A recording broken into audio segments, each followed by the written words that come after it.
Hi everyone, in front of me I've got OPPO Reno 14 and let me share with you how to turn off running apps on this device.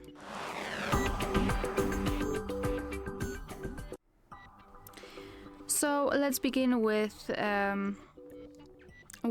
opening the recents, and depending on what kind of navigation type you've got set, you can do it differently. If you've got the 3 buttons navigation, simply tap on the button with 3 bars icon, and if you've got the gesture, swipe your finger from the bottom to the center of your device and hold it somewhere here like that. And here we've got the recents.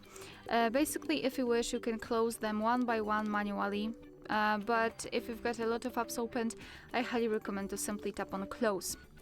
Now we can go back, and here we've got no recent items, which means that we just successfully closed all background apps.